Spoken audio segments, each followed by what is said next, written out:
Hi, I'm Russ Lowenthal, Vice President for Database Security here at Oracle, and I want to thank you for joining us today for defending the database, responding to the threat of ransomware. If you're using the Oracle database, then thank you because you're using what my team develops. We're the people who develop the security components of the Oracle database. When you log into a database, when you change a password, if you encrypt data, if you grant a privilege or revoke a privilege, that's all pieces of the database that my team develops. And today, I really want to talk a little bit about ransomware and what it's like when you walk into work and you take a look at your screen and you see a message like this. You know it's going to be a bad day when you look at your console and see something like this because you've just been hit with a ransomware attack. And unless you are really lucky and this is an isolated system, your organization is probably in crisis mode at this point. Now, you look at a note like this, and sometimes the wording is a little bit off, sometimes the phrasing is a little bit clumsy, but let me tell you, these notes are masterful marketing tools that are scientifically designed to extract revenue from you and from your organization. How do these notes try to influence payment? Well, they start by delivering the bad news. We've broken into your systems, we have your data, shocking you with the reality of the situation you find yourself in. They work to instill fear in you. They want to make you worried about what you've got. They want to make you powerless. You have to do what they say or you're never going to be able to recover. They want to make you feel a sense of urgency. If you don't comply quickly, you're going to lose your opportunity to recover. They want to scare you with the danger of not paying. If you don't pay, bad things are going to happen. It's going to get worse for you. Now, before they can put a note like this in front of you, the ransomware gangs have usually done three things that are going to influence you to pay. The first thing they have done is they have stolen your data. They have taken your data off of your servers, moved it outside of your network into servers they control, and they now own your data. They have also tried to remove your ability to restore from an attack. They have deleted backups. They have corrupted backups. They have destroyed backup systems. And they have done this, again, to try and influence you to pay the ransom.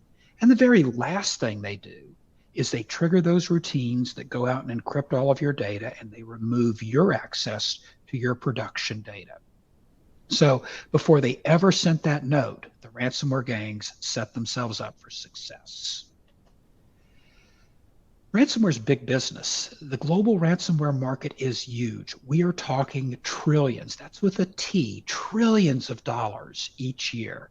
If that were the gross domestic product of a country, that country would be one of the top 5 global economies. Enormous amounts of money go into ransomware. And it doesn't matter where you are in the world, ransomware is almost always considered to be the top cybersecurity threat that you need to deal with. It doesn't matter what industry you're in for the most part. Ransomware is indiscriminate. Now, when you look at a graph like this, you'll see that some industries like financial services and utilities are generally less targeted or more properly, less impacted by ransomware. But that's not because the ransomware doesn't target them.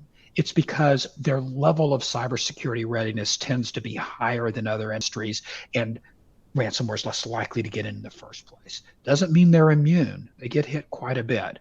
What it does mean is those few industries tend to have a little bit easier time than somebody like government or education customers.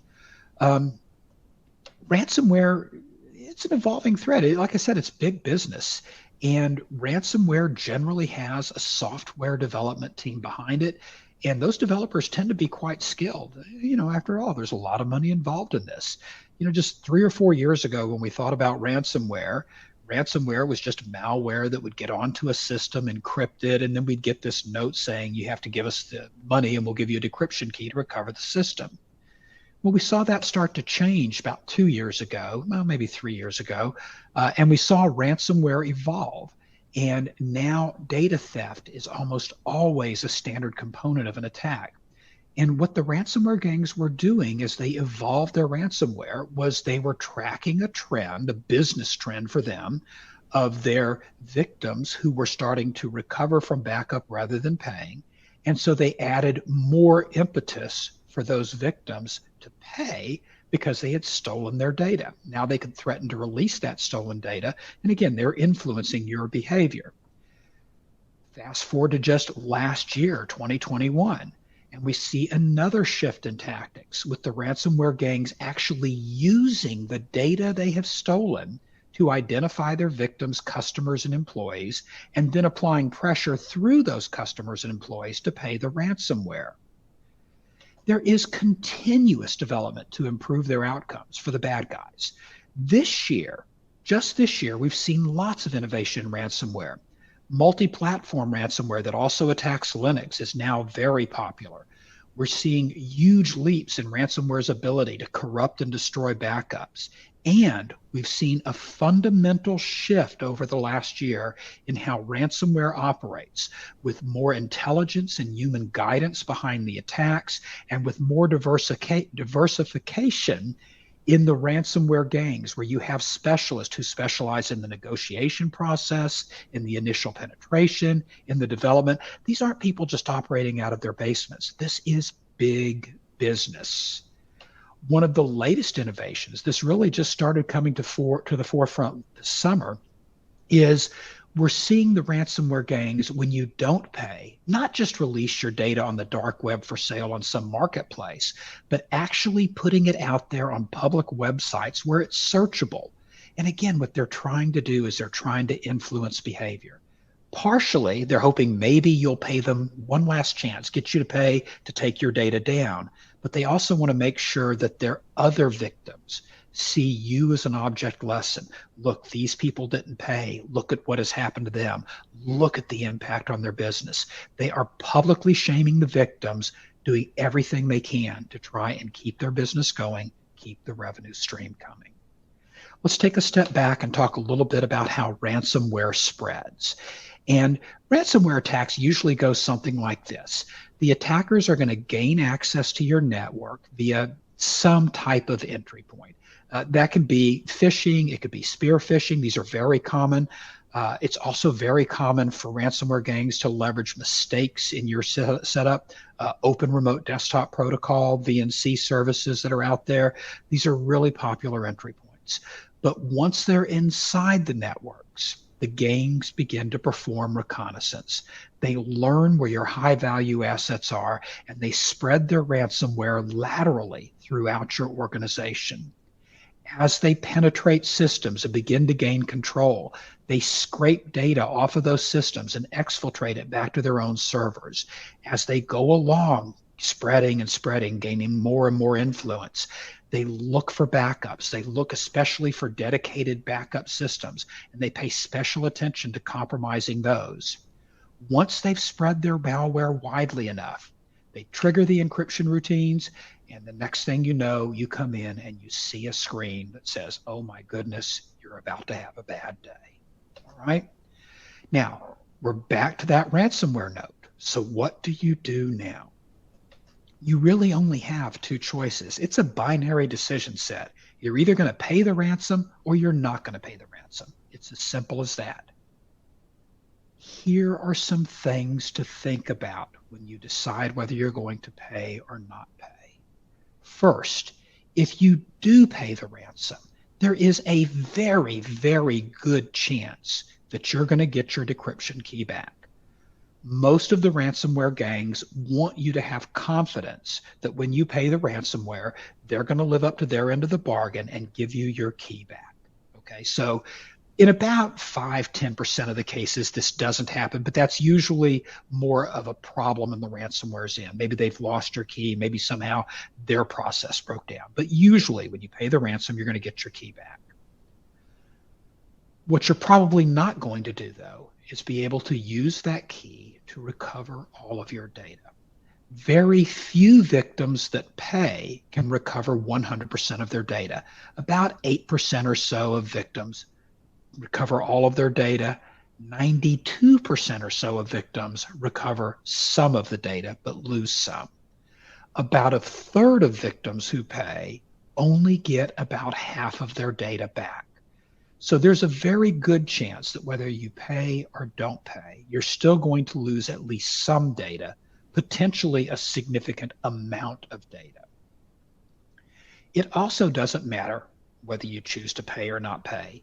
You're going to find that the cost of the ransomware is only a small part of your cost from recovering from the attack. Now, if you're watching this session, there is probably about a 30% chance that your organization has already been hit by ransomware and you've already had to live through this.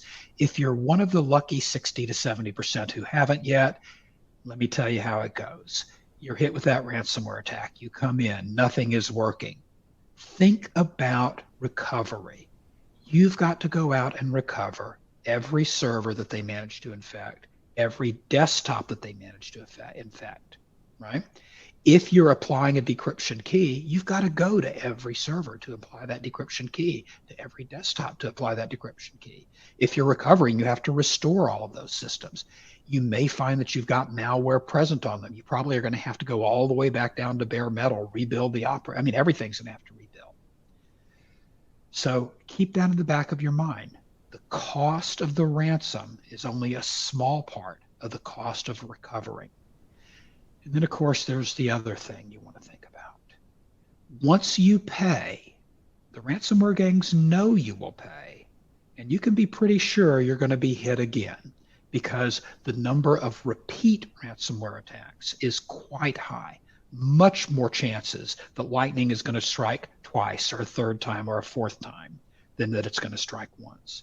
So keep those in mind and don't pay the ransom. Every law enforcement organization anywhere in the world is going to tell you, don't pay the ransomware. Ransomware is a hugely profitable business. As long as it remains profitable, why would the gangs stop doing it? They're making money. Why would they stop? We all need to learn, don't pay the ransomware. But we live in the real world. In order not to pay the ransomware, you've got to break that chain. You have got to do things to make yourself better able to recover, to make yourself less exposed. One thing you can do is to prevent the attack from succeeding in the first place. Maybe you've got really good network security and the gangs can't even get into your network. That didn't come from Oracle. Maybe you've got really good anti-malware on every client workstation and it somehow manages to stop things. Again, you're not getting anti-malware from Oracle. For those attacks that are going to hit your databases, you can do things to try and slow them down or stop them. Check to make sure your databases are configured properly. You have tools like DataSafe or the Database Security Assessment tool that can make it easy to find misconfigured systems or excessively privileged users or users with weak credentials and fix the problem up front. You can also use monitoring tools like Audit Vault and Database Firewall that might tell you, hey, someone's pinging my database and this isn't normal activity. So these things might help slow the attack or they might stop it if the attack is coming through the database, but that's rare. Most ransomware attacks are not database specific. They are coming at the server or storage level. So what can we do to help minimize the damage to databases during a ransomware attack? One of the most important things you can do is to encrypt your data. Encrypting your data means that if the thieves manage to scrape the database files off of the database server, those files are encrypted. And when you get that note that says, if you don't pay, we'll release your data, you have confidence. The data they stole was encrypted. They can't use it against me. Another thing you want to do is make sure that you can recover. You want to make sure that they can't destroy your backups, that they can't corrupt your backups, and that you can meet your recovery point options so that, again, when you do the right thing and decide not to pay the ransom, you make that decision knowing you're going to be able to have your systems back up and running within a reasonable time. I'll say it one more time. Don't pay the ransom. Do the things you need to do to protect yourself and don't leave yourself open to an extortion attempt. For encryption, There is a really good chance if you're an Oracle customer that you're already encrypting your data. If you're using the Oracle Cloud, we require encryption in the cloud because we don't want to assume the risk of having your unencrypted data. If you're on premises, there's a really good chance you're already encrypting your data. Transparent data encryption is the most popular database security option. Tens of thousands of Oracle database customers use it to protect their sensitive data. If you aren't already encrypting your data, well, there's a really good chance you should be doing this, even forgetting about ransomware. Most of us are subject to laws or regulations that encourage us to encrypt data. This is especially true for personally identifiable information. Encryption is a key component of protecting data. Even if you are encrypting data, take a look at how you are managing your encryption keys. Transparent data encryption has been around for a long time. Many of us implemented TDE a decade ago when the threat environment was less severe and it was a kinder, gentler world, and we haven't touched it since. If you're still using an Oracle wallet to handle your encryption keys, that means you're storing the encryption key on the same server as the encrypted data, and the attack that scrapes the database files off of that database server is going to take the wallet with it. It's time to modernize. It's time to move to Key Vault to protect your encryption keys. Get those encryption keys off of the database server. For backups, the other important thing we talked about was having something you could recover from, one the ransomware can't corrupt or destroy. Now, the absolute best solution in this area is the Oracle Zero Data Loss Recovery Appliance. It's the best solution because it gives you immutable backups that no one, not even the Recovery Appliance administrator, can delete, but also backups that let you recover up until the last committed transaction. As the name implies, it is a zero data loss recovery appliance. There are other good solutions that offer immutable backups. For example, from Oracle, you have the ZFS storage appliance. This doesn't give you the same recovery this doesn't give you the same recovery point option as a zero data loss recovery appliance, but what it does do is it lets you have an immutable backup, one that can't be corrupted or destroyed. You can go low tech as well. For encryption, there is a really good chance you're already encrypting your data. Transparent data encryption is the most popular database security option. It's used by tens of thousands of Oracle database customers to protect their sensitive data. If you aren't already encrypting your data, then there is a really good chance that you should be doing this, even outside of ransomware concerns. Most of us are subject to laws or regulations that tell us how we should be handling data. That's especially true for personal data. Encryption is one of the most important components of protecting data. And if you are encrypting data, look at how you're managing your encryption keys. Transparent data encryption has been around for a very long time, since Oracle 10. You could have implemented it a decade ago. And when you did this a decade ago, it was a lower threat environment. It was a kinder, gentler world. You may not have touched it since then and find that you're still using Oracle wallets to protect your encryption keys. If you're using an Oracle wallet, that means that the encryption key is on the same server as the encrypted database. That was great 10 years ago. But in 2022, that is not the way you want to be doing business. It's time to modernize. It's time to get away from those Oracle wallets and move your keys into the Key Vault. Get those encryption keys off of your database server. The other really important thing we talked about is that you need to have a backup that you can recover from, one that the ransomware can't corrupt or destroy. And your absolute, hands down, best solution in this area is the Oracle Zero Data Loss Recovery Appliance. The Zero Data Loss Recovery Appliance is the best solution because it gives you immutable backups that no one, not even the Recovery Appliance Administrator, can delete. But it also gives you the ability to recover your data right up until the last committed transaction. As the name says, it is zero data loss. But you don't have to go with the ZDLRA. Good solutions would include things like the ZFS storage appliance.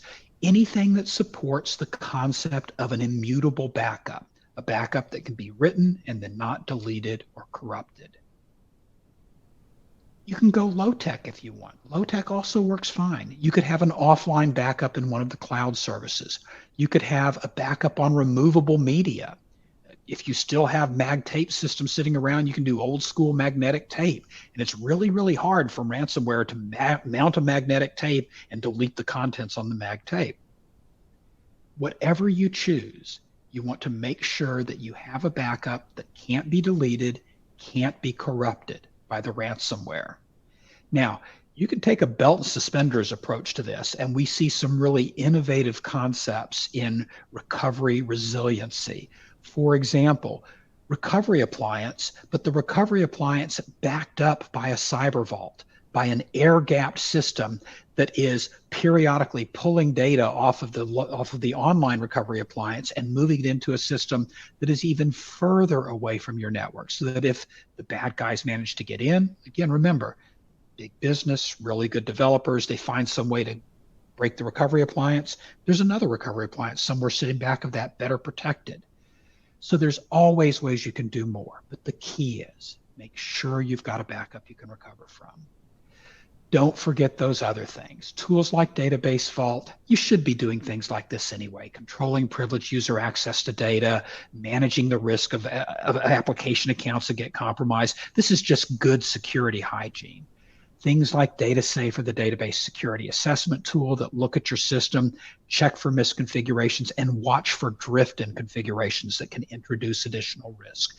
Monitoring tools like Audit Vault and Database Firewall that will detect, hey, look, there's something happening that's unusual, and allow you to find that. Or worst case, after the attack, you can go through and do forensic analysis and see what happened during the attack. All of these tools are important.